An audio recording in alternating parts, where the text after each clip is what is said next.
At 74, Dela Foster stood on the edge of a gravel road with a single suitcase and nowhere left to go, watching the last place she had called home disappear behind a closed door.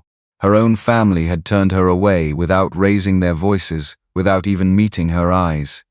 2 weeks later, she stood alone at her brother's grave, the only one who came, and realized the man they all called worthless had left behind something no one had bothered to see, something hidden where no one had ever thought to look. Welcome to today's story. If you enjoy emotional drama and shocking twists, don't forget to like this video and subscribe for more unforgettable stories. And before we begin, let me know where you're watching from in the comments. 2 years earlier, no one believed there was anything worth saving. The morning they buried Sonny Foster, the rain came in sideways, thin and cold, carried down from the ridge above Stony Fork. The cemetery sat on a slope of red clay that turned slick underfoot, and the 2 men from the funeral home worked quickly, lowering the plain wooden box into the ground like they had done it 100 times before. Dela stood alone. She wore a borrowed black coat that didn't quite fit her shoulders, and a pair of shoes she had polished the night before out of habit more than care. She kept her hands folded in front of her, fingers curled tight to hide how they trembled in the cold. She did not cry. She had cried for Sonny long before this day, in quiet pieces spread across years of hearing the same words spoken about him at every table, in every room. Worthless. Fool. Waste. Roy and Lurline had not come. They lived close enough, both of them. Roy less than an hour away, Lurline not much farther. The road was clear. The weather, though ugly, was not enough to stop anyone who truly meant to be there. They simply chose not to. Dela watched the pine box disappear into the ground and felt something settle in her chest, something heavier than grief. It was the kind of silence that came when a life had been measured and dismissed long before it ended. When it was over, the men packed up their tools without speaking much to her. One of them nodded, polite but distant, as if acknowledging her presence was part of the service. Then they left. Dela stayed. She stood there until the rain soaked through her coat and the mud began to cling to her shoes. She didn't say anything out loud. She didn't pray. She just looked at the fresh mound of dirt and thought about all the years her brother had spent being talked over, talked down, and eventually not talked about at all. "You stayed," she said finally, her voice low, almost lost to the wind. It wasn't clear if she meant him or herself. When she turned to leave, she already knew no one else would be coming. Not that day, not the next, not ever. For 2 years, that truth held. The county notice appeared on Sonny's front door the same way it appeared on any property left unattended. A stapled sheet of paper, stamped and official, warning of unpaid taxes and a pending sale if the balance wasn't cleared. Roy got the letter, so did Lurline. Neither of them answered it. A falling down shack at the end of a gravel road wasn't worth their time. It wasn't worth the gas to drive out and look at it. It certainly wasn't worth paying for. Let the county take it. Let it go. Dela received her copy a week later. She sat at her kitchen table with the envelope open in front of her and read the notice 3 times, each pass slower than the last. The numbers weren't large by most standards, but they were large for her. $1,400 and some change. Nearly everything she had managed to save over years of stretching one check into a month. Her hands ached as she folded the paper back along its crease. She had never once stepped inside Sonny's house. Not in all the years he had lived there, not even after he died. The key he left behind sat at the bottom of her purse, worn smooth by time, carried but never used. The house had always been the part of him she didn't understand, and after a while, she had stopped trying. Still, she could hear Roy's voice as clearly as if he were sitting across from her. "It's junk, Dela. Always was. You want it, you can have it. Just don't come asking me when it falls in on you." Lurline hadn't said much at all. She rarely did when it came to Sonny. Silence had always been her way of agreeing without having to own it. Dela reached up and pulled down the old coffee can from the top shelf.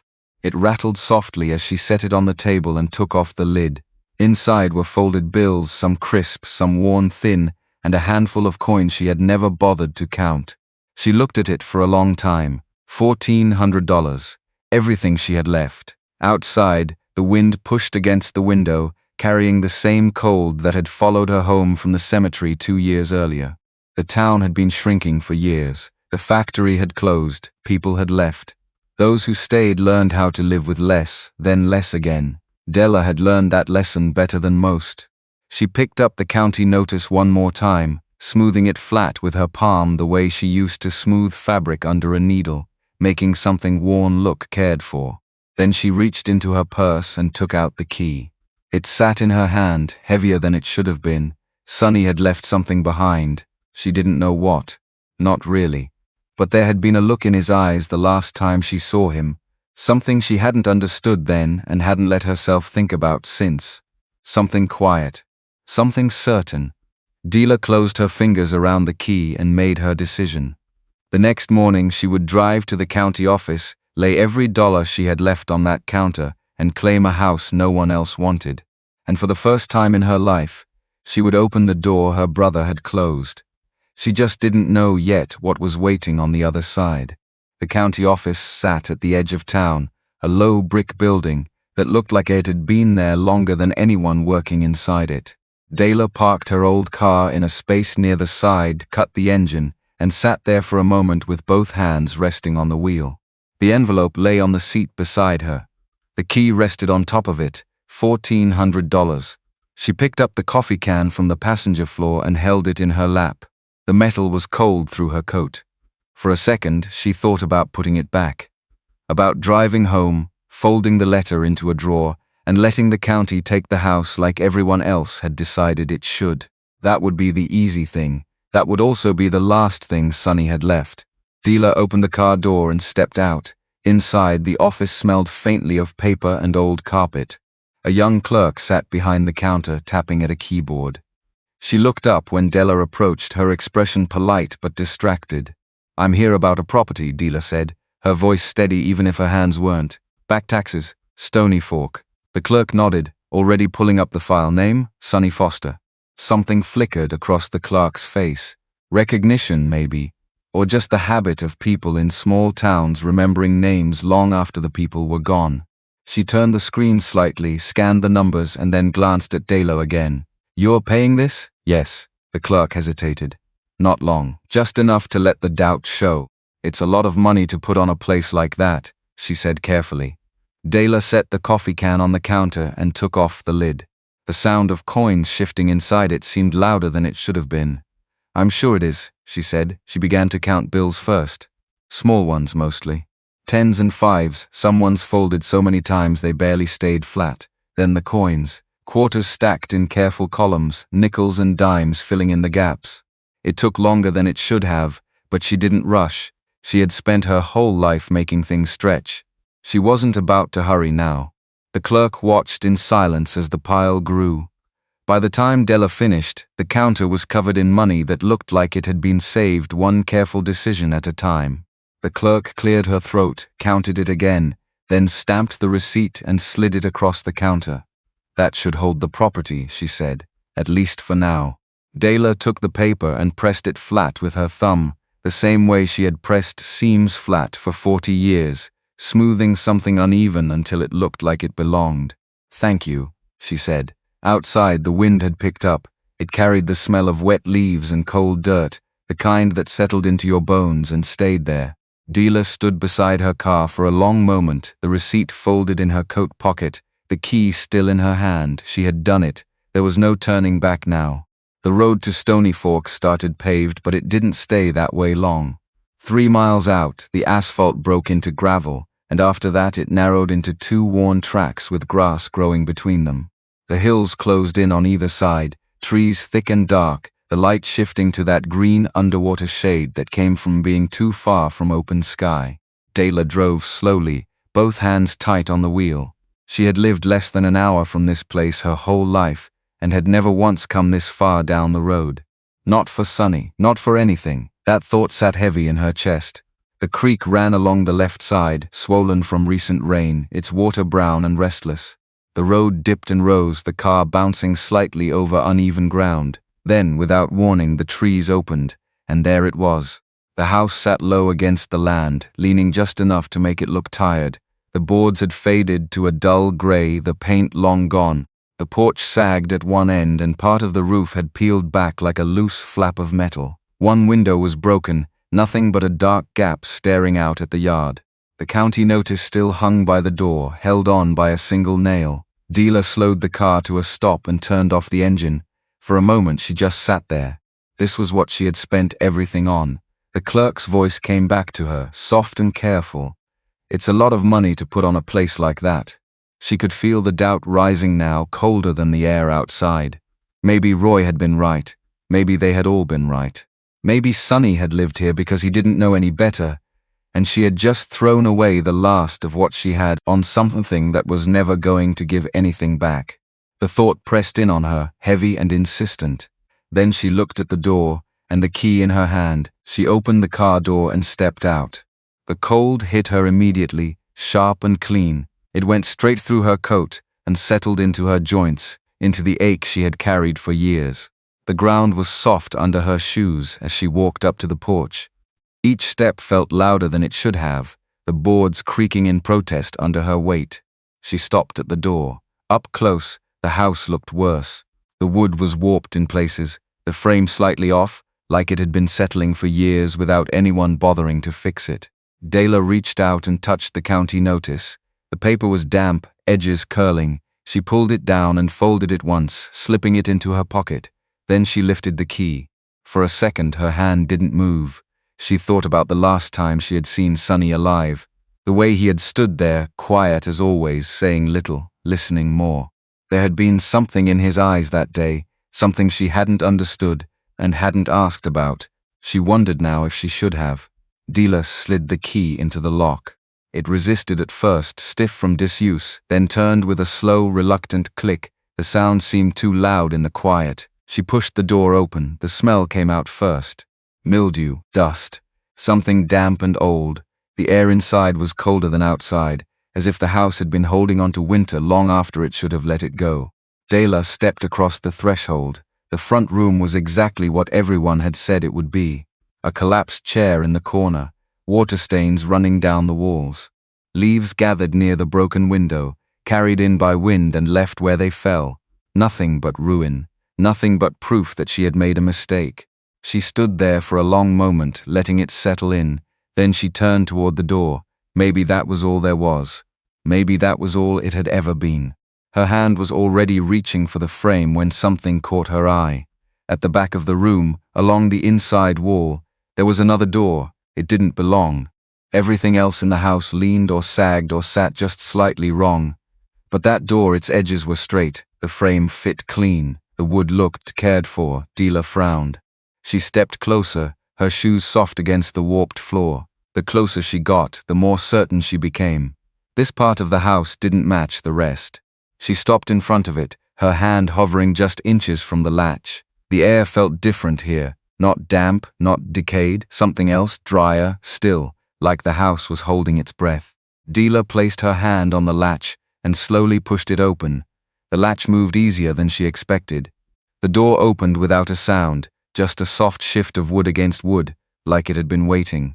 Dela pushed it slowly, her breath catching without her meaning it to. The air inside changed immediately. It wasn't the damp, sour smell of the front room. It was dry, clean, still. It didn't belong to the rest of the house. She stepped across the threshold. The room was small but not cramped. The floor was level, the walls straight. A narrow window along the far side let in a thin band of grey light, just enough to show what was inside without fully revealing it.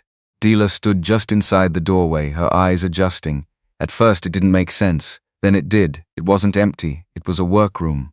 A long wooden bench ran along one wall, its surface worn smooth in places marked by years of use. Tools were laid out in careful rows, not scattered, not forgotten. They had been placed there with intention. On the wall above the bench, shelves climbed up toward the ceiling, and on those shelves, boxes, dozens of them, no hundreds, all the same size, stacked tight, each one labeled in a neat, steady hand. Dela didn't move, she just looked. For years, people had said Sonny didn't do anything, that he wasted his time, sitting alone with his music no one ever heard, that he never built anything that mattered. But this was work, careful work, the kind of work that took time, the kind that didn't happen by accident. Her gaze shifted to the center of the room. A machine sat there on a smaller table, covered in a piece of cloth, pulled tight as if someone had meant to protect it. The edges of the fabric were clean, not dusty, Not forgotten, preserved. Dela stepped forward slowly, her shoes quiet against the floor. She reached out and lifted the cloth. Underneath was a reel-to-reel tape machine.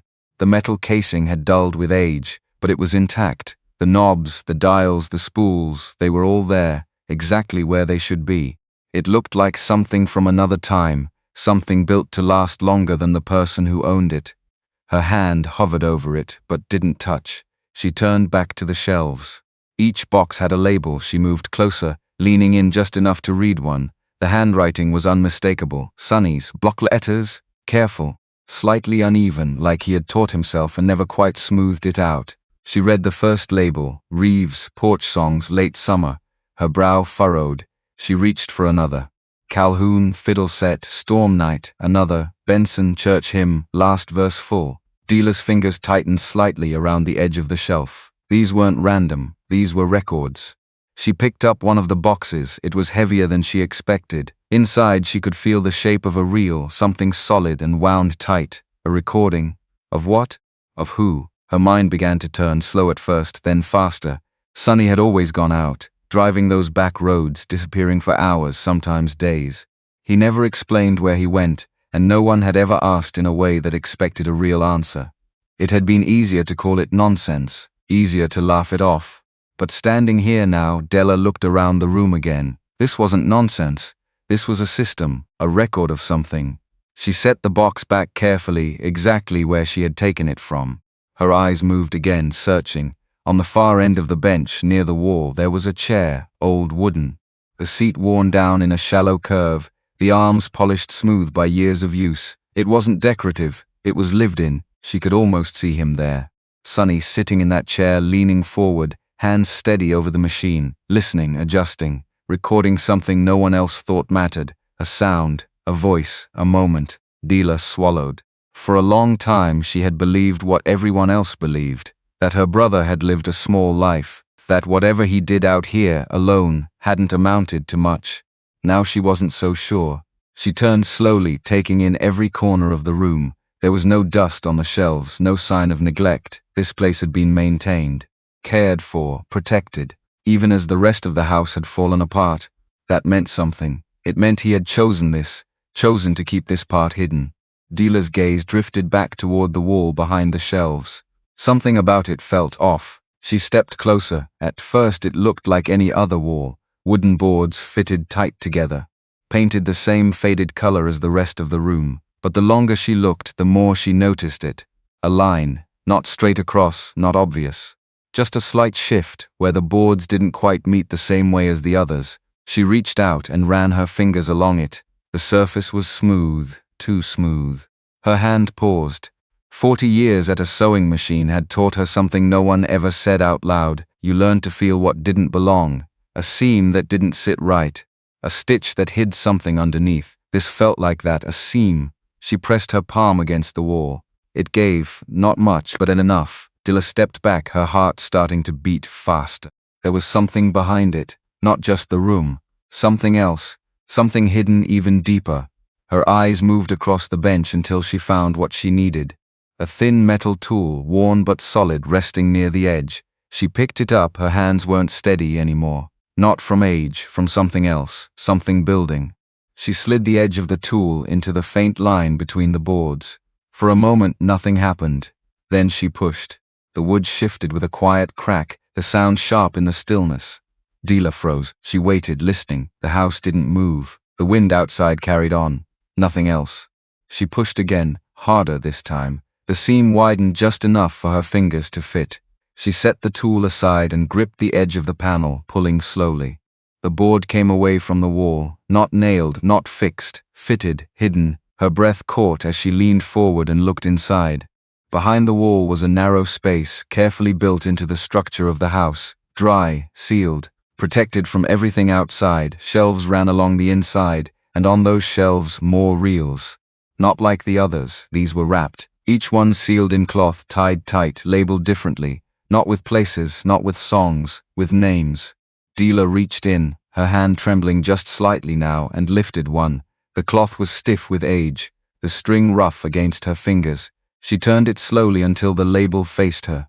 The handwriting was still Sonny's, But the name, a breath stopped. She knew that name. She hadn't heard it spoken in decades.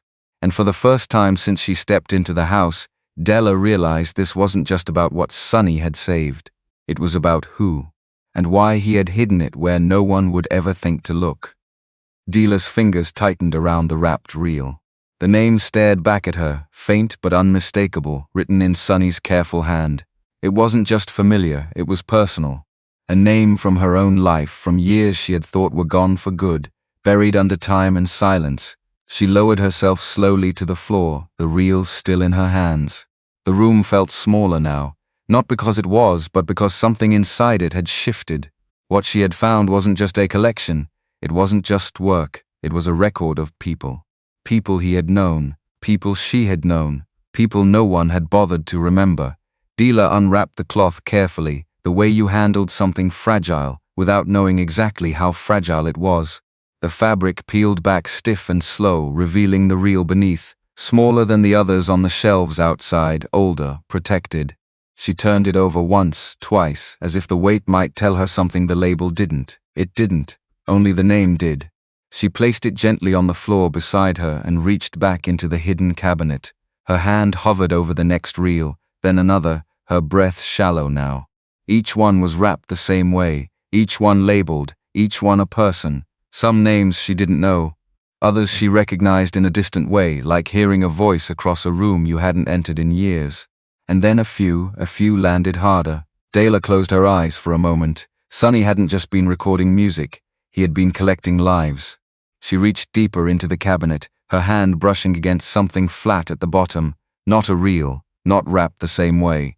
She pulled it out slowly. A book, wrapped tighter than the others, protected differently, as if it mattered more. Dela placed it in her lap and worked at the cloth, loosening the ties with fingers that felt clumsy now. When it finally came free, she saw the cover, plain, dark, worn at the edges, a ledger, the kind people used to keep accounts. She opened it. The first page was filled with handwriting she knew better than her own. Sonny's, not rushed, not careless, each letter placed with effort as if he had taken his time, making sure it stayed. A name at the top, then a line beneath it, then another. Dela leaned closer. It wasn't numbers, it wasn't money, it was people. She turned the page, another name. Another set of lines, short, direct, just enough to say something without saying everything. Sang it slow, forgot the last verse until the end, another page. Wouldn't sing in daylight. Took 2 evenings. Another, last one left, who knew it? Dela's throat tightened. This wasn't a list, it was a map, a record of something that had been disappearing while no one was looking. And Sonny had seen it. He had gone out and found it, one person at a time. She kept turning pages, faster now, her eyes scanning the lines, her mind trying to keep up with what she was seeing. Dozens of names, then more, some with notes, some with only a line, some with dates stretching back years, decades, 40 years. He had been doing this for 40 years. Dela stopped, her hand rested flat against the page. All those years, all those times people had laughed, called him useless, said he never amounted to anything, and he had been doing this. Quietly, without asking anyone to understand. She swallowed hard and turned another page. Near the middle, the handwriting changed slightly.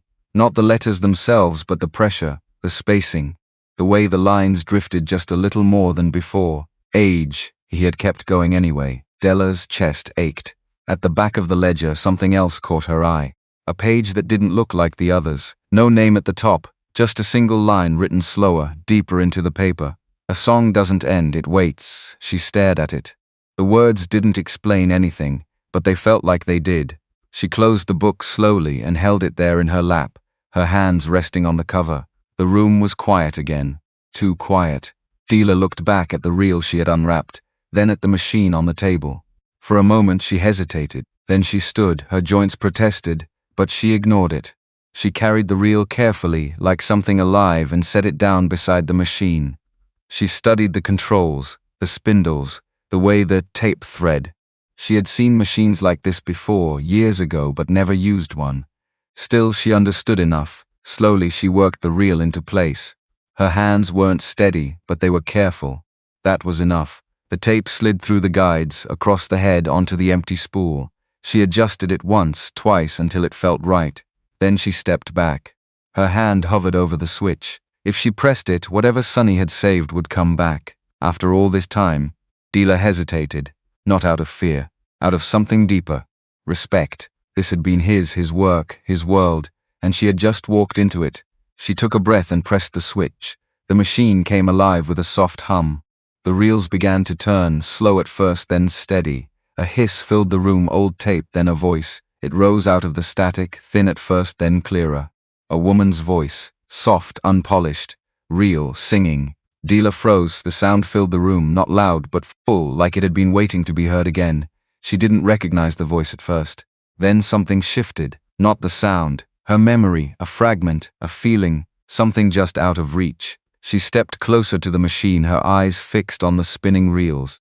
The voice carried on, steady, unhurried, like it had nowhere else to be. And then Dela's breath caught. She knew it, not the words, the voice. She hadn't heard it in years. But she knew it. Her hand lifted slowly, as if reaching for something that wasn't there anymore. "That's not possible," she whispered. The tape kept turning, the voice kept singing. And in that moment, standing in a hidden room no one else had ever seen, Dela realized something that made the floor feel less steady beneath her feet. Sunny hadn't just saved strangers. He had saved pieces of her life she thought were gone. And if that voice was here, then there were others. Names, voices, proof of things the family had forgotten. Or chosen to forget. The song ended. The machine clicked softly as the reel continued to spin. Dela didn't move. Her eyes dropped slowly to the ledger still resting on the bench. To the pages she hadn't read yet. To the names she hadn't found. Because if one of them was here, there was no telling what else Sunny had hidden. And suddenly, the house didn't feel abandoned anymore. It felt guarded, like everything inside it had been waiting, not for just anyone, for someone who would understand what it meant. Dela stepped back from the machine, her mind already shifting. This wasn't something she could leave sitting in the dark. This wasn't something she could guess at. She needed to know what it was worth, who it belonged to now, and more than that, who would come looking for it once they realized it existed. Her eyes moved to the open wall, to the hidden cabinet, to the rows of reels still untouched, then back to the ledger. She picked it up again, slower this time, turned to the front, then to the middle, then to the back, and stopped. There, tucked between two pages, barely visible, was something that hadn't been part of the original book. A folded sheet, different paper, different ink. Dela's fingers went still as she slid it free. It wasn't just another note, it was sealed.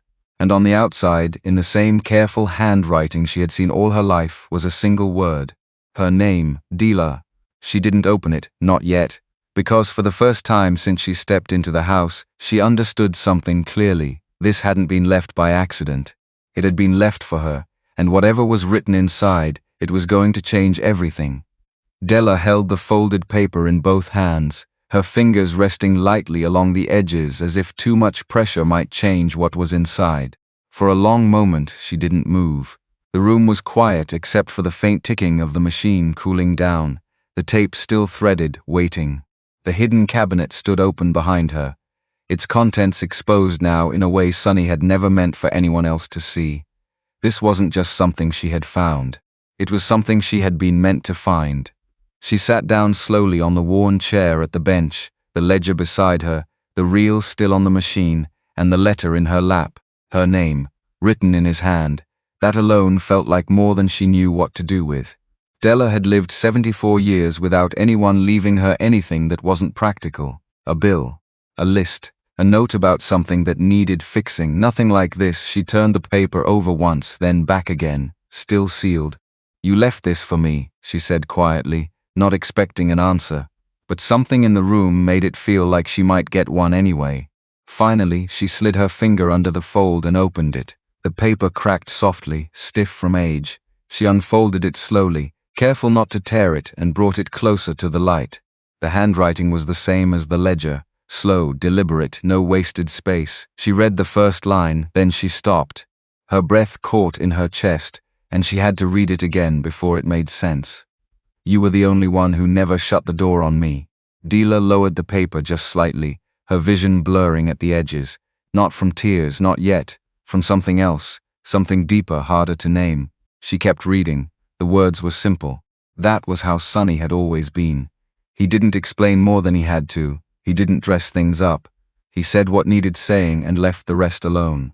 He had written that the house was hers. Not just the structure, not just the land, everything inside it, the room, the reels, the book, whatever they turned out to be worth. He had written it plainly, signed it, dated it, no lawyer's language, no witnesses, just his hand. Dela's grip tightened slightly on the paper. She knew enough to understand what that meant. It might not be enough. She kept reading. There wasn't much more. Just a few lines about trust, about knowing she would come, about knowing she would see what the others never had. And at the end, one final line, I didn't waste it. Dela closed her eyes. For 40 years that had been the word they used. Waste, waste of time, waste of talent, waste of a life. And he had known, he had heard it. He had just never answered it until now. Dela folded the letter slowly and placed it on the bench beside the ledger. Her hands rested there for a moment, steadying. The room felt different now, not just a place she had discovered, a place she had been given. She turned back to the shelves, to the rows of reels, to the cabinet still open behind her. Everything in this room had been hidden, not just from the town, from the family, from Roy, from Lurlane. A quiet, deliberate choice. Dela stood. If this was hers now, if he had trusted her with it, then she had to understand what she was holding. Not guess. No. She walked to the shelves and reached for one of the wrapped reels from the hidden cabinet, choosing another at random this time. Her fingers worked the cloth loose, slower than before, more careful. Inside, the reel looked older than the others, thinner. The tape wound tighter, darker. She carried it back to the machine. The first reel was still threaded, the tail spinning loose. She stopped the machine, rewound it with more confidence now, then removed it and set it aside. This time, her hands were steadier. She loaded the second reel, threaded it, adjusted it. She paused just for a second, then pressed the switch. The machine hummed again. The tape moved. Static came first, then a man's voice. Lower, rougher, speaking, not singing. Dela leaned closer, straining to catch the words. Nobody writes this one anymore, the voice said. They say it's too long, or too sad. A pause, then a faint sound in the background. Another voice, softer, almost out of range. The man continued. Sonny said it mattered anyway. Dela's chest tightened. Sonny's name, not as a joke, not as something to dismiss, as someone worth speaking to. She listened as the man began to sing, his voice uneven but steady enough to carry the tune. It wasn't polished. It wasn't meant to be. It was real in a way nothing on the radio ever was. When it ended, the tape kept turning. No applause, no announcement, just silence. Dela stopped the machine. She stood there, one hand resting on the edge of the table, the other hanging at her side. This wasn't just music. This was evidence of people, of time, of something that didn't exist anywhere else. And suddenly the question shifted, not what it was, but what it was worth. Dela stepped back from the machine and looked around the room again, this time seeing it differently. Not as a secret, not as something hidden, as something someone else might want. That thought settled in her chest, heavy and certain, because if she could understand even a part of this, then someone else could too. Someone with more knowledge, more reach, more reason to come looking. Her eyes moved to the door, then to the front of the house, then back to the cabinet. She crossed the room quickly and began wrapping the reels again, not in a rush, but with purpose. One by one, she returned them to their places, covering them the way Sonny had, protecting them. When she finished, she closed the panel carefully, pressing it back into place until the seam disappeared again. The room looked the same, but it wasn't. Dela picked up the ledger. Then the letter. She hesitated, then slipped both into her bag. Not everything, just enough. Enough to prove what she had seen, enough to ask questions, enough to get answers. She turned off the machine, covered it again, and stepped out into the front room. The house felt colder now, empty again. But not the same kind of empty. This time it felt like something had been moved, shifted, set in motion. Dela stepped outside and locked the door behind her. The sky had darkened while she was inside. The trees moved slightly in the wind, the creak louder now than before. She walked back to her car, slower than she had arrived, not from doubt, from weight. She got in, set the bag beside her and rested her hands on the wheel. There was only one place she could go. One person in town who might understand even a fraction of what she had found. Hollis Pruitt. He fixed old machines, old records, Things other people threw away. If anyone could tell her what Sonny had been doing, it was him. Dela started the engine. The car rattled slightly as it came to life. She pulled onto the narrow road and began the drive back toward town, the house shrinking behind her, hidden again among the trees. She didn't look back, not this time, because something told her that once she showed this to someone else, once the first person understood what was inside those walls, there would be no putting it back. And she was right, because before she even reached the edge of town, before she had said a single word to anyone, someone else had already heard, and they were already on their way. The shop bell rang as Dela pushed the door open, the sound thin but sharp in the quiet afternoon.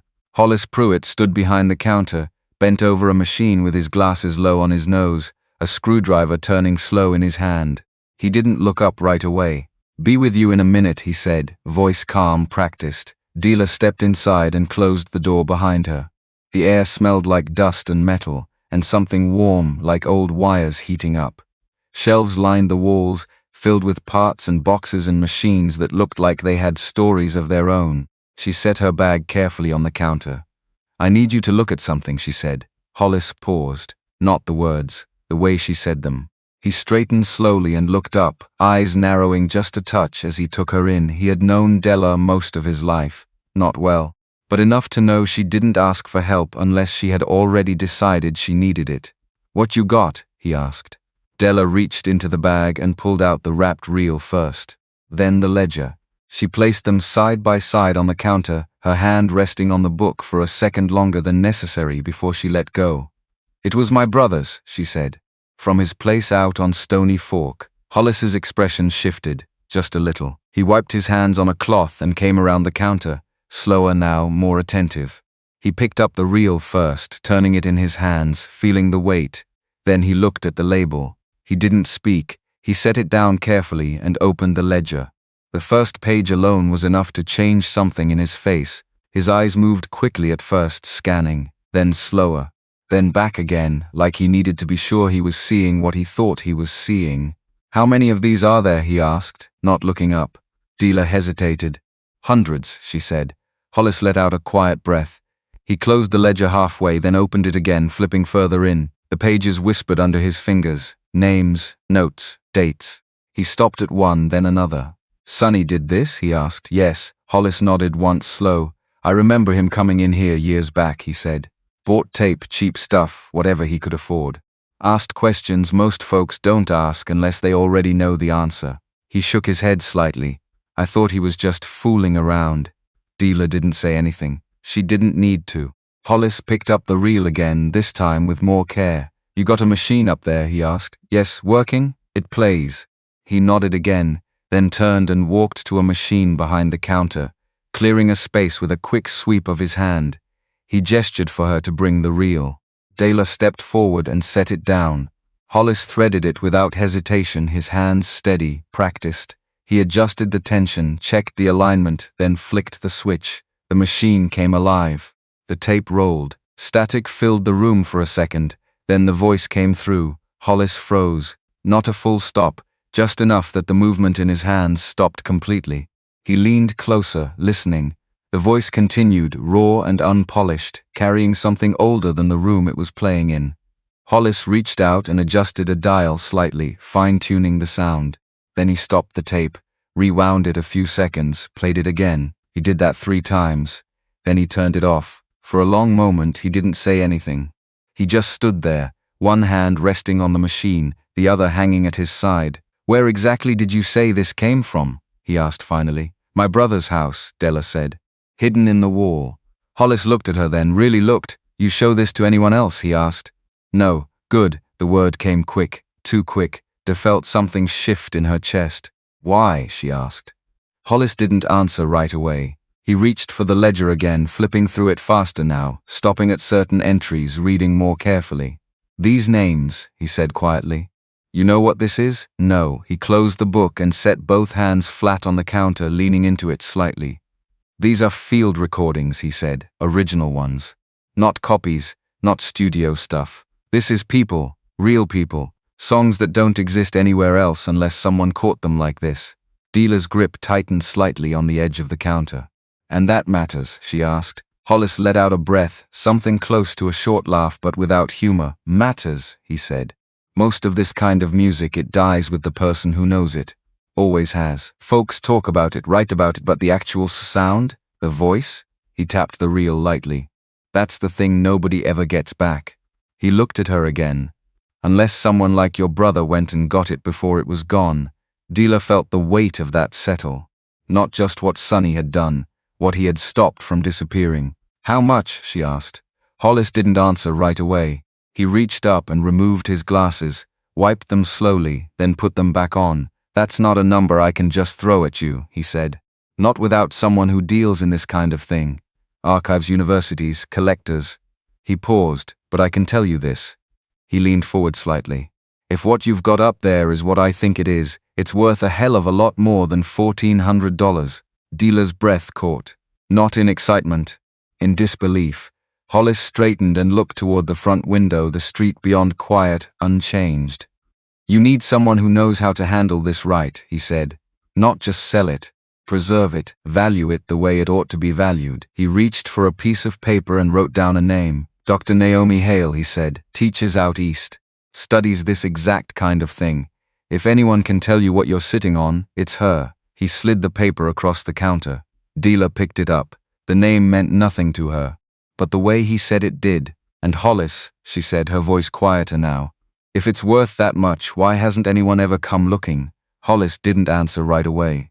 He looked at the reel, then at the ledger, then back at her. Because nobody knew, he said. A beat, until now. The words settled heavier than anything else he had said. Dela felt it, that shift again, from something hidden to something exposed. Hollis stepped back and folded his arms, thinking. Word gets out, he said slowly. It won't just be folks like me you'll hear from, it'll be people who see numbers first and everything else second. Dela nodded once. She understood that kind of person. She had known them her whole life. Then I won't let word get out, she said. Hollis gave her a look, not doubtful, not convinced either. You already brought it here, he said quietly. Dela didn't answer, because she knew what he meant. It wasn't just about telling people. It was about what happened once something like this existed in the open at all. Hollis gathered the reel and handed it back to her. Take it home, he said. Keep it close, and call that number. Dela nodded. She wrapped the reel again, slower now, more careful than before. The ledger went back into the bag next, then the paper with the name. She turned to leave. The bell rang again as she stepped outside. The air felt different, not colder, sharper. She walked to her car, opened the door and paused. Across the street, a dark sedan sat parked where she didn't remember seeing one before. The engine was off, but someone was inside. She couldn't see their face clearly through the glass. Only the outline, still, watching. Dela stood there for a second longer than she should have. Then she got in her car, closed the door, and started the engine. When she looked back up, the sedan was already pulling away, slow, deliberate, like it had seen enough, and didn't need to wait any longer. Dela didn't drive straight home. She kept her hands tight on the wheel, eyes flicking to the rearview mirror more often than she wanted to admit. The road out of town stretched quiet and familiar, but something about it felt different now. Like it had been watched before, and she had only just noticed. The sedan was gone, but the feeling stayed. She turned off the main road sooner than usual, taking the longer way up towards Stony Fork. Gravel crunched under her tires as the trees closed in, branches leaning overhead like they were listening. Only when the shack came into view did she let out a breath. It stood just as she'd left it, crooked, weathered, forgotten, but not empty anymore. She stepped out slowly, scanning the clearing. The silence felt thicker than before, not peaceful, waiting. Dela walked inside and shut the door behind her, sliding the bolt across with a firm, deliberate motion. Then she set the bag on the table and stood still for a moment, listening. Nothing. Only the faint creak of wood settling. She unwrapped the reel and placed it carefully beside the machine. The ledger stayed close, her hand resting on it, as if it might disappear if she looked away. Hollis's words echoed in her mind. Word gets out. She looked around the room. It didn't feel hidden anymore. It felt exposed. Dela moved quickly then, gathering the reels she had already pulled out and stacking them near the wall. She glanced toward the false panel she had opened earlier. the one that had revealed the hidden cabinet. For a second she hesitated, then she walked over and opened it again. The deeper compartment sat untouched, rows of reels still packed tight, labels facing outward like quiet witnesses. She studied them more carefully this time. Not just the names, the patterns. Some were repeated. Same surname, different dates. Some locations came up again and again. Small places. Places she had heard of but never thought twice about. Sonny hadn't been collecting at random. He had been building something, mapping something. Dela reached in and pulled out another reel, then another, comparing labels. Her fingers moved slower now, more deliberate. She wasn't just searching, she was trying to understand. A sound outside stopped her. Sharp, close. Dela froze. It wasn't the wind, it was too heavy for that, a footstep. She set the reel down without a sound and moved toward the door, each step careful, controlled. Her breath stayed shallow, her ears straining. Another sound, gravel shifting. Someone was out there. Dela didn't reach for the door. Instead, she turned and moved toward the side window, keeping low, just enough to see through the gap in the curtain. A shadow passed across the clearing, then a figure. Tall, broad shoulders, moving slow, like they weren't in a hurry, not lost. Looking, Dela stepped back immediately, her pulse rising. They knew, or at least they suspected. She glanced at the bag on the table, the ledger, the reel, too exposed, too easy. Dela moved fast now, gathering everything she had taken out and sliding it back into the hidden compartment. Her hands shook once, then steadied. She pushed the panel back into place, sealing it. The room looked empty again, just an old shack, just a forgotten place. The footsteps stopped. Right outside the door, Dela stood still, the silence pressed in, thick and suffocating. Then knock, not loud, but firm, measured, like someone who expected an answer. Dela didn't move. The knock came again. "Mrs. Foster?" A man's voice called out. Calm, polite, controlled, not a stranger to this kind of situation. "I know you're in there." Dela's jaw tightened. She stepped forward, slow but steady, and unlatched the bolt. When she opened the door, the man standing there didn't look surprised. He smiled. Not warm, practiced. "Cole Devlin," he said, extending a hand she didn't take. "I've been looking for you." Dela said nothing. She let the silence sit between them. Cole lowered his hand without breaking his smile. He glanced past her shoulder into the shack, his eyes moving quickly, taking in everything, or what little there was to see. "Place has potential," he said lightly. "Not much, but enough for the right kind of buyer." "I'm not selling," Dela said. Simple. Direct. Cole nodded as if he expected that answer. "Of course," he said. "Most folks say that at first." He stepped closer, not inside, but enough that the distance between them shrank. "You've had a long day," he continued, talking to people, asking questions. Dela's stomach tightened. He knew. Cole's smile didn't change. "Small town," he said. "Word travels." Dela held his gaze. "No," she said quietly. "Not that fast." For the first time, something flickered behind his expression. Not surprise, calculation. Then it was gone. "I make it my business to know what matters," he said. "And this matters?" Dela asked. Cole tilted his head slightly. "That depends," he said, "on whether you understand what you have." Dela didn't answer, because she wasn't sure she did. Cole took a breath, then reached into his coat and pulled out a folded document. He held it between two fingers, casual, like it didn't weigh anything. "I'm prepared to make you an offer," he said, "on the property, as is." Dela didn't move. 1,400, he added. Cash, quick, close, no complications. The number hit the air like something rotten. Dela almost laughed, almost. "That's what the county said it was worth," she said. Cole nodded. "County's not wrong," he said. Dela took a step forward. "But you are," she said. The words came out steadier than she felt. Cole watched her carefully now, not smiling anymore. "Someone's been talking to you," he said. Dela said nothing. Cole's eyes sharpened. "Hollis?" he asked. She didn't react, didn't blink, didn't give him anything, but it was enough. Cole exhaled slowly, then nodded to himself. "I figured," he said. He folded the document again, slower this time. "Let me give you some advice," he continued. "Whatever you think you found in there," he gestured vaguely toward the shack, "it's not as simple as you think." Dela felt the shift in his tone, less friendly, more warning. "You don't know that," she said. Cole looked at her, really looked. "I know exactly how these things go," he said. "People find something old, something they don't understand, and they think it's a lottery ticket." He stepped closer again. "This isn't that." "What is it then?" Dela asked. Cole's jaw tightened slightly. A complication, he said. Legal ownership. Rights you don't even know exist yet. Dela's heart beat harder, not from fear, from recognition. He wasn't guessing. He knew something. Then why are you here? She asked. Cole didn't hesitate. Because I can make those complications disappear, he said. There it was, the real offer, not the money, the control. Dela shook her head. No, she said. Firm, final. Cole studied her for a long second, then he smiled again, but this time it didn't reach his eyes. You'll change your mind, he said. He turned to leave, then stopped halfway down the steps. One more thing, he added without looking back. If you're planning to involve anyone else, be careful who you trust. Dela didn't answer. She watched him walk to his car, the same dark sedan from earlier, watched him get in, watched him sit there for a moment before starting the engine. As the car pulled away, gravel crunching under the tires, Dela felt something settle deep inside her. Not fear, not doubt, resolve. She closed the door and locked it again. Then she went straight to the table, pulled the ledger back out, and opened it wider than before. If Cole knew this much, there was more he wasn't saying.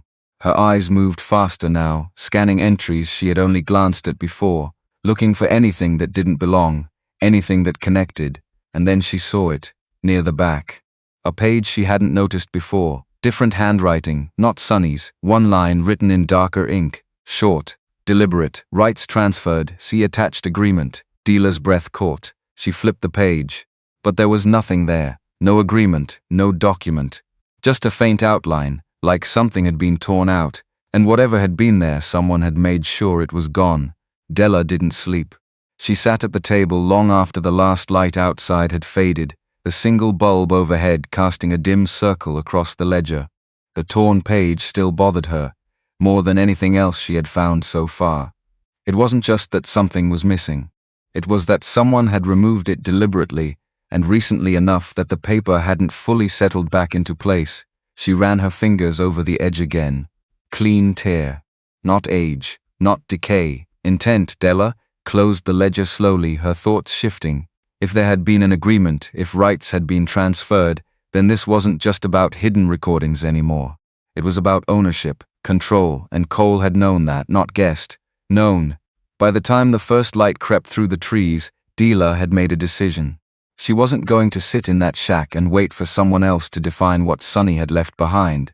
She needed help, real help, not someone who fixed machines, not someone who speculated, someone who understood what these recordings actually meant. She packed carefully. 2 reels, the ledger, and the small tape recorder, nothing more. She left everything else sealed behind the wall again, pressing the panel into place until it blended seamlessly with the rest of the warped boards. Then she locked the door and stepped out into the cold morning air. The drive into town felt shorter than it should have, maybe because her mind never settled. Every turn in the road felt like it carried weight now.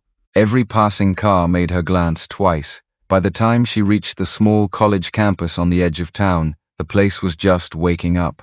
A few cars in the lot, lights flickering on behind tall windows, quiet. Dela parked and sat for a moment, gripping the steering wheel. This was a risk, but doing nothing was worse. She got out and walked toward the main building, the bag held close to her side. Inside, the air smelled like old paper and polished floors. She moved slowly, reading signs until she found what she was looking for. Department of American Music and Oral History. A name taped beneath the office door, Dr. Naomi Hale. Dela knocked once, no answer. She waited, then knocked again, firmer this time. A voice called from inside, "It's open." Dela pushed the door. The room was cluttered but organized, shelves lined with boxes, tapes, binders. A woman in her late 50s sat behind a desk, glasses low on her nose, reading something closely. She looked up. "You're early," Naomi said, then paused, studying Dela. "Or you're not who I thought you were." "I'm not," Dela said, "but I think I have something you need to see." Naomi leaned back slightly, curious but cautious. "That's a bold way to start a conversation," she said. Dela stepped forward and set the bag on the desk. Her hands didn't shake this time. "Not like before. They were recorded in this county," she said. "Years ago, maybe decades." Naomi's expression shifted. "Not belief, not yet, interest. Lots of things were recorded in this county," she said. "Most of them aren't worth much." Dela nodded. "That's what everyone said about my brother," she replied. That made Naomi pause. "Your brother?" she asked. Dela reached into the bag and pulled out one of the reels. She placed it gently on the desk. He kept these, she said, hidden. No one knew. Naomi didn't touch it immediately. She leaned forward, eyes scanning the label. Then she reached out slowly. Her fingers hovered for a second before making contact. Where did you find this? She asked. In his house, Dela said. In the wall. Naomi's eyes flicked up, then back to the reel.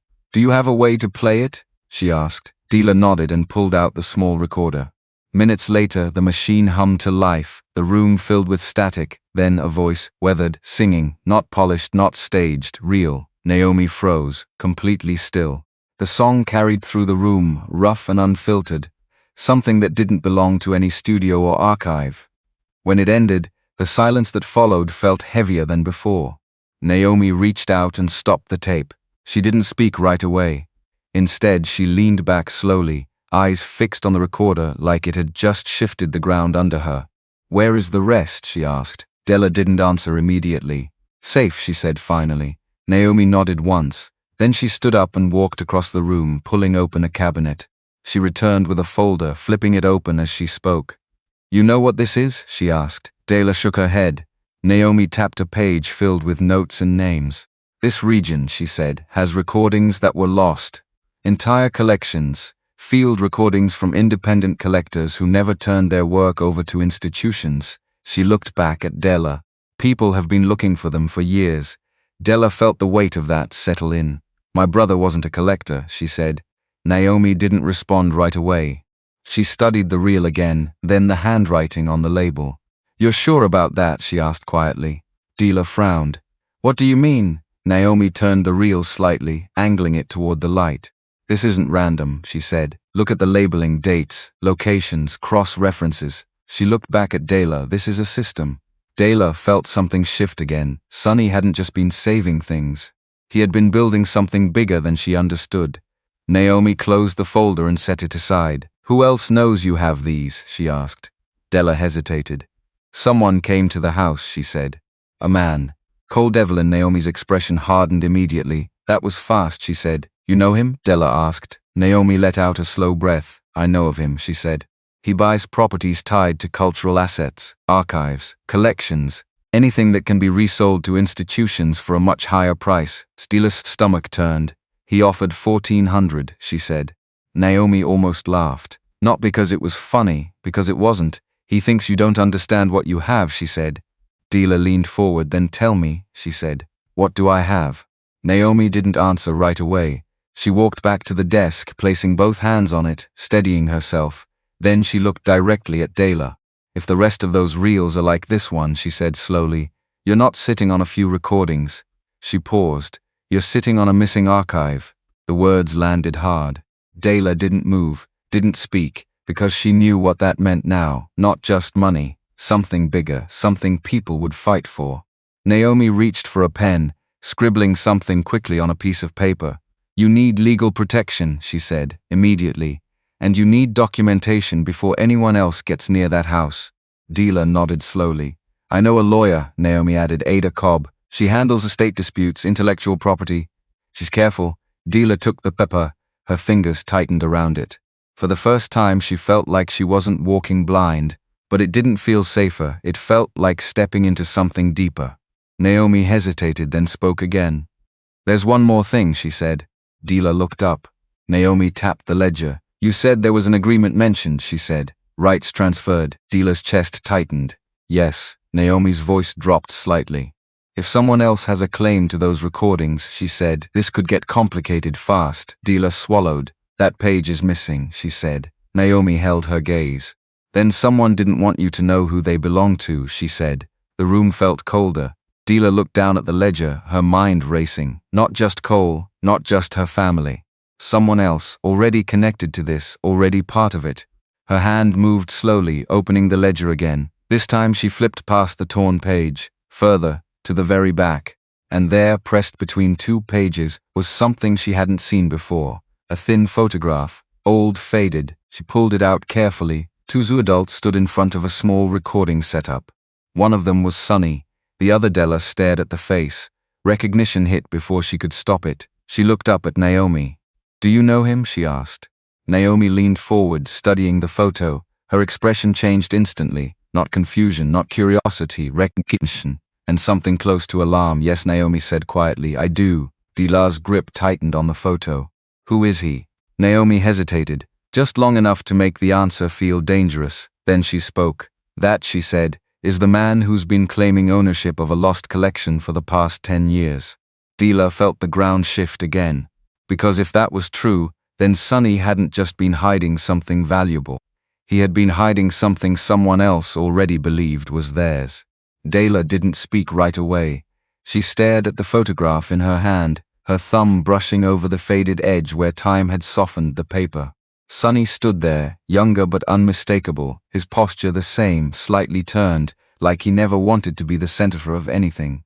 But the man beside him was different, confident, positioned forward, looking straight at the camera, like he knew exactly what he was building. What's his name? Dela asked, her voice steady but low. Naomi hesitated again, and that hesitation said more than the answer. Gareth Ives, she said finally. The name didn't land with recognition for Dela, but Naomi's tone made it clear it mattered. He's been presenting himself as the owner of a lost Appalachian recording archive, Naomi continued. For years, conferences, grant proposals, private buyers. He claims he inherited it through a private agreement that's never been fully verified. Dela's grip tightened on the photograph. An agreement, she repeated. Naomi nodded. Yes. The room seemed to shrink around them. Dela looked back at the ledger, at the torn page, at the line written in different ink. Rights transferred. She felt it click into place. That page, she said. That was the agreement. Naomi didn't argue. Most likely, she said. Dela's mind moved quickly now, faster than it had since any of this began. Sonny hadn't just been hiding something valuable. He had been holding on to something contested, something someone else had already tried to claim, and he had never told anyone. Why didn't he give it to him? Dela asked. Naomi's eyes stayed on the photo. Because maybe he didn't believe it belonged to him, she said. That answer hit harder than anything else. Dela sat down slowly. All this time, she said, almost to herself, they said he was wasting his life, that he didn't do anything, that he just hid. She looked up, but he was protecting it. Naomi didn't respond immediately. Then she nodded. That's what it looks like. Silence filled the room again, but this time it wasn't empty, it was heavy with implication. Dela slid the photograph back into the ledger, careful, deliberate. She wasn't just holding on to paper anymore. She was holding on to a conflict that had already been building long before she stepped into that shack. And Cole knows about this, she asked. Naomi exhaled slowly. If he's involved, then yes, she said. Or at least enough to recognize what you have. Dela stood again, decision forming before the fear could settle. I need that lawyer, she said. Naomi nodded and reached for her phone. I'll call ahead, she said. Ada doesn't take walk-ins, but she'll make time if she understands the situation. Dela didn't wait for reassurance. She gathered the reel, the ledger, the photograph. This time she kept the photo separate, sliding it into her coat pocket instead of back into the pages. She wasn't going to lose track of it again. The drive across town felt sharper now, more focused. Every piece of the story was starting to align, but instead of clarity, it brought pressure. Because now there were more players, more claims, more risk. Ada Cobb's office sat in a narrow brick building near the courthouse, the kind of place that didn't advertise itself loudly. The sign was small. The windows were clean but plain. Inside, the air smelled like paper and coffee. A woman in her 60s sat behind a desk, reviewing a file. She didn't look up immediately when Dela entered, but when she did, her eyes were sharp. You're Dela Foster, she said. Not a question. Dela nodded. Naomi had already called. Ada gestured to the chair across from her. Sit, she said, and start from the part that matters. Dela didn't waste time. She laid everything out, the shack, the hidden room. The reels, Cole, the ledger, the torn page, the photograph. Ada didn't interrupt, she listened, carefully. By the time Dela finished, the room felt tighter than before. Ada leaned back, fingers steepled. You've got 3 separate issues, she said. Property ownership, intellectual property rights, and a potential competing claim based on an undocumented agreement. Dela didn't fully follow the structure, but she understood the weight. Can I keep it? She asked. Ada didn't answer right away. Do you legally own the house? She asked instead. Dela nodded. It was transferred to me, she said, through Sonny. Ada nodded once. Then anything physically inside the property is yours, she said. That's the easy part. Dela let out a small breath. But, Ada added, and the word landed heavy, ownership of the physical tapes is not the same as ownership of the content on them. Dela felt the shift immediately. What does that mean? She asked. It means, Ada said, if someone can prove they had rights to those recordings, through a contract, agreement or assignment, then they could claim control over how they're used, even if you possess them. Dela's stomach tightened. The missing page, she said. Ada nodded. Exactly. Dela reached into her coat and pulled out the photograph, placing it on the desk. This man, she said. He's been claiming ownership. Ada studied the image closely. Then she sat back. I've heard the name, she said. Gareth Ives. He's been careful. Never produced full documentation, but enough to keep interest alive. Dela leaned forward. So what do we do? Ada's expression sharpened. We document everything you have, she said. We establish a timeline, we verify handwriting in that ledger. We get expert analysis on the recordings and we prepare for a dispute. Dela nodded slowly. She expected that. But Ada wasn't finished, and you stay very careful, she added. Because if there's a missing agreement, it means someone had access to that ledger after it was written. Dela felt the implication settle in. Not just outsiders. Someone close. Someone who knew where to look. Ada's eyes met hers. Who else knew about the house, she asked. Dela didn't hesitate. My family, she said. The word tasted bitter. Ada nodded. Then we don't rule them out, she said. Dela looked down at the photograph again. Sonny, Gareth Ives, a missing agreement, and now her own family. She exhaled slowly. They're going to come back, she said. Ada didn't soften it. Yes, she said, they are. Dela stood gathering her things. For the first time, she didn't feel lost. But she also didn't feel safe. As she reached the door, Ada spoke again. One more thing, she said. Dela turned. If that agreement exists, Ada said, and someone already took it, she paused. Then they may already be preparing to use it. Dela's chest tightened. She stepped outside into the late afternoon light, the town moving around her like nothing had changed, but everything had. Because now she wasn't just protecting what Sonny left behind. She was racing against someone who already knew how to take it.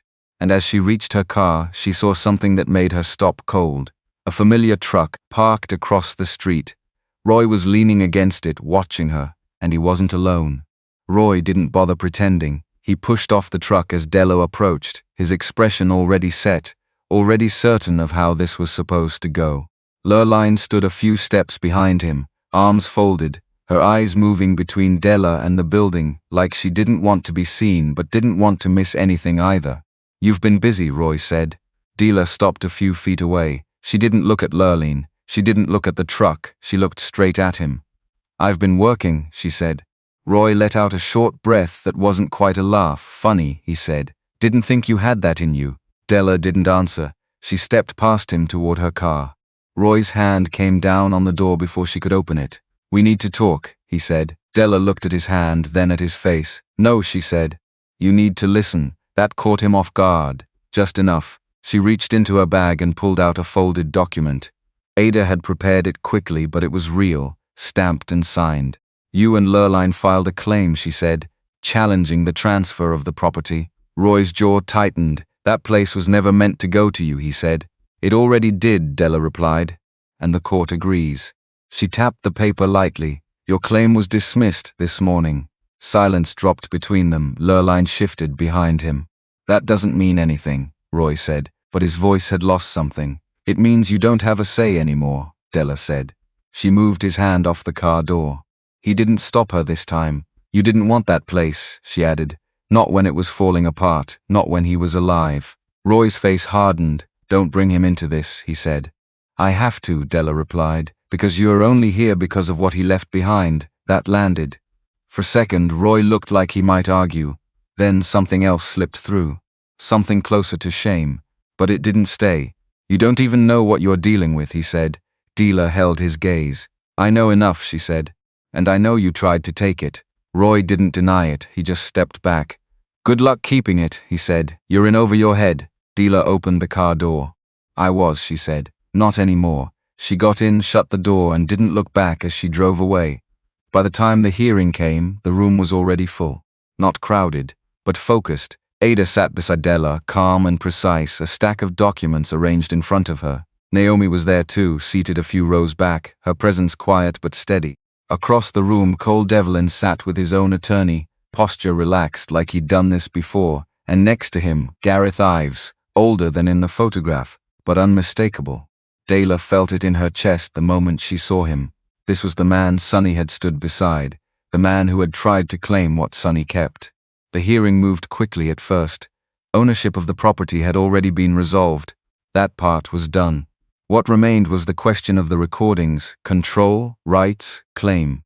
Cole's attorney spoke first, framing it carefully: a long-standing agreement, a transfer of rights, an archive entrusted, not abandoned. Gareth didn't speak. He didn't need to.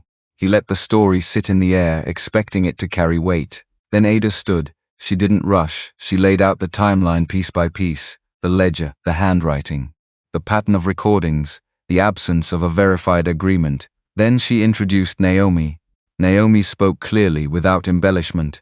She explained what the recordings were, their structure, their cultural significance, the consistency of labeling that pointed to a single system. Sonny's system, not Gareth's. Then Ada placed the ledger into evidence, page by page, including the torn one. She didn't claim what wasn't there.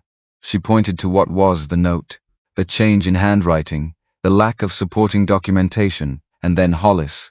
He stepped forward, steady despite the attention. He confirmed the age of the materials, the physical condition of the tapes, the fact that nothing had been disturbed for years, not recently transferred, not recently handled, left, protected. Gareth finally spoke then. His voice was controlled, practiced. He agreed to transfer the rights, he said. We had an understanding. Ada didn't challenge the possibility. She challenged the proof. Where is the agreement, she asked. Gareth didn't answer immediately. That pause mattered, more than anything else, because in that silence the claim weakened. Cole shifted beside him, just slightly. For the first time, uncertainty showed. The judge leaned forward, expression unchanged but attentive. In the absence of a verifiable agreement, he said, the court recognizes the current holder of the physical materials and the documented creator of the collection. He looked at Dela. Control remains with Miss Foster. It was simple, clean, final. The room didn't react loudly, but something shifted. Cole's posture changed, not dramatic, but enough. Gareth looked down, not defeated, but contained. And Dela just breathed. Weeks later, the shack didn't look the same. The walls still leaned, the wood still creaked, but the inside had changed, carefully, respectfully. A small recording setup now sat where the hidden room had once been sealed. The reels were catalogued, stored properly, protected. Naomi had helped connect her with the right people. Archivists, preservation experts, not buyers, partners. Ren stood near the window, adjusting a cable, his movements careful but confident. He had come in quietly, offered help, and stayed, not for money, for the work, for the sound. Dela watched him for a moment, then turned back to the table. Another reel waited. She picked it up gently, reading the label: a name, a place, a voice that hadn't been heard in years. She set it into the machine, pressed play. The room filled with music again, not perfect, not polished, but real, alive. Dela sat back, listening. For the first time, she didn't feel like she was holding on to something fragile. She felt like she was carrying it forward. Outside, the light faded slowly. Inside, the lamp by the window stayed on, a small, steady glow against the dark, the kind of light that didn't ask for attention, but refused to go out. If you've ever seen someone overlooked until it was almost too late, what would you have done differently?